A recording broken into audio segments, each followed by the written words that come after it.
from Asheville, North Carolina, Kimberly White. And how long did you drive to get here? About 2 hours. And this was it was raining? It's raining. Too bad. It was raining when we came in. You know, we ain't really been outside since, but yeah. How long have you been doing music? Well, I've been singing, I guess non-professionally since I was 3, but I took the stage beside my cover band, and I'm around 2007, and I've been performing for almost 10 years, fronting a rock band. Wow, that's what's up. That's what's up. What got you into music? I've always had a love for it. When I was a child, one of my influences was actually a country artist, Loretta Lynn, actually. But as I grew older and as a preteen, I kind of went into a rocker. I really fell in love with some of the rock genre, as far as Guns N' Roses and Metallica and Chris Cornell and things of that nature. Soundgarden. Just really had a love for the heavier stuff. So a lot of influence in the 80s rocker. So. Okay. So what would you say is your primary message in your music? Is it necessarily a direct message, or is it just about you? You know, it's about whatever you go through. I write on experiences in life in general, whether it be my experiences or experiences of others that have been through my life. Some days you just have an emotion that you not really have ever written anything to, and at that point you just take that opportunity and you say, wow, I think this would really make a great song. That's what's up. That's what's up. Where can people find your music? You can go to Google and you can type in Kimberly White Project, and that's spelled like the color. The first couple of links will be mine. So for Reverb Nation, if you have a Reverb Nation account, you can become a fan there. I'm also on Facebook. Our band now, my new original band lineup is called Check Your Head. So if you can't find it in the search bar on Facebook, then just go Check Your Head Asheville, and you should be able to find us. Asheville is in North Carolina. Okay, you have a show tonight, correct? Absolutely, we're excited about that. All right, and how did you get into that show? Like, how did you get that opportunity? I actually was working with a gentleman out of Cleveland, Ohio, with a booking agent company called Gorilla Music. And so they just help a lot of artists that are trying to get a head start, and they kind of give us a opportunity to be in larger venues that we wouldn't have the opportunity to normally be able to afford or fund getting in those venues. So we do that, and tonight we're actually playing as a special guest for Battle of the Bands of Charlotte at the Tremont Music Hall. I'm really excited about that. We'll be going on around 9 p.m., so there's a lot of bands right before us. So hope you guys can come out and make the show and support the local bands here in Charlotte. So how did y'all become a band? Like, how did y'all meet? Okay. So I am co-writing with a gentleman out of my area named Rory Kelly, which wrote a lot of my material with me as a co-writer. He wrote all the instruments on my first 5 or 6 tracks. Just ironically, some of these guys who played with him, my drummer here, Kurt, say hey, Kurt. Hey, how we doing? Kurt Dillinger used to be his drummer in high school, and then Mike Gaddy, say hey, Mike, guitar player. He used to play with his father, Roy's father, in a band, and Jeffrey has always been around and played bass and has done quite a few jam nights. Say hey, Jeffrey. Yeah, what's going on, ladies and gents? Okay, that's what's up. So would you say that you guys are more than friends and more like family? Well, more like family, my family. Yeah. Oh, I thought he wanted to say something. Yeah, we are like family, really, when it comes to this band and everything else. But we've always been friends too. Me and them. I just met her in November, but man, I was blown away when I saw her for the first time. She was actually singing for Common Fate. Actually, that was the name of the band. Yeah. And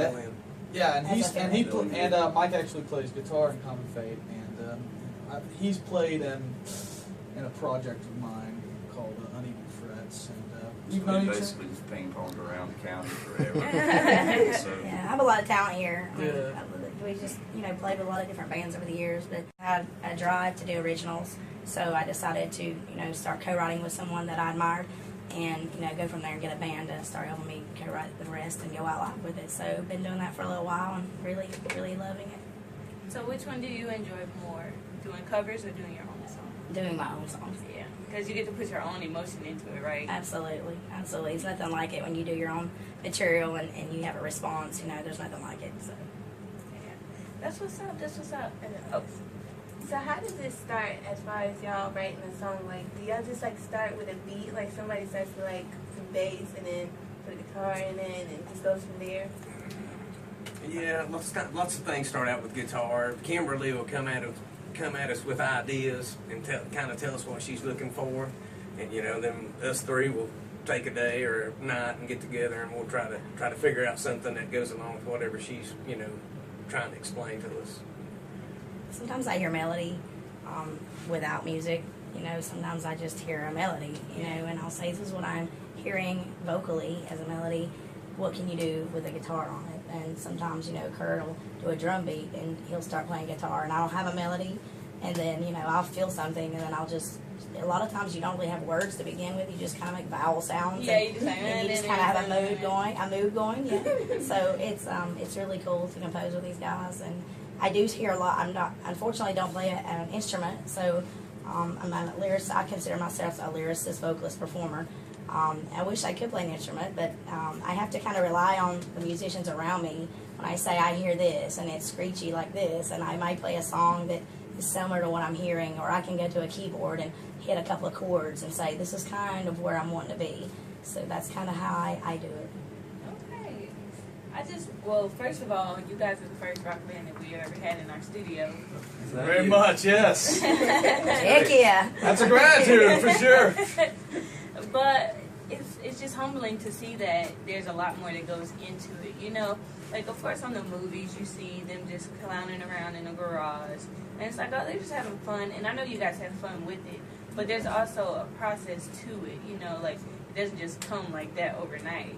Which I don't know, I just think it's interesting to see that so much more goes into it than just you singing your song and getting on the stage and people seeing you performing. Because me as an artist myself, I know that when you do music, it's like, I was in the studio for like 6 days with this song, and then you get out there and people are like, oh, I really like that song, but I don't really like that part. And it's like, well, dang, like that's my favorite part. Like, I like that.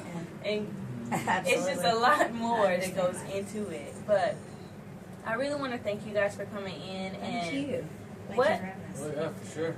Oh, you're definitely welcome. We want to thank you for coming on the show. Anytime you want to come, just call us, tweet us, whatever. And Thank you so much. you're definitely welcome. Yeah, it really does sound good. I just want to say that I just try to get some. I got a single trying to upload to iTunes, trying to get it on iTunes, Amazon.com, and Spotify. It should be live within a week or so. So if you want to check out the track that I'm posting, the new single is called Blackout, and under the artist it would be Kimberly White and co-writer Rory Kelly. So if you want to check that out, you can download it there. Hopefully it'll be live in a few weeks. They keep telling me it's going to be live within 24 hours, but it just keeps saying that. Yeah, I was gonna say. I don't want to be a spoiler. Yeah, I'm trying to do a CD release, full LP, hopefully this fall. And I'm working with some bands, networking with some bands, hopefully here in Charlotte and across the Midwest, and trying to just get my music out there. So hopefully doing a CD release in the fall. Okay. Well, you guys heard Kimberly mention that she's trying to get her Blackout CD on iTunes. Blackout single on iTunes. And DJ Mello actually was going to say that she has that, and that's actually the song that we're going to play for you guys after the Awesome. interview. Thank you. So you guys just be sure to tune in and listen up, because right after this interview we have Blackout by Kimberly White. Speaking of which, we're going to go into it, and then we'll be back with a few more questions for Miss White. Thank you guys. Thank you so much for having us rockers up here in your studio. You're welcome. Really I'm appreciate Star- you guys. Thanks so much. You're welcome. I'm Star Ramsey DJ Mello. and Miss Kimberly White, and you're listening to Blackout on TakinOverRadio.com. We'll be back after this. I fell in love with music at an early age. I just knew it'd give me a feeling that I had to express, and that's your outlet. Play an instrument. So, What is your favorite part of a performance? I guess just the feeling it gives me, being able to let loose my emotions and feed off the crowd, the people that come to watch us play.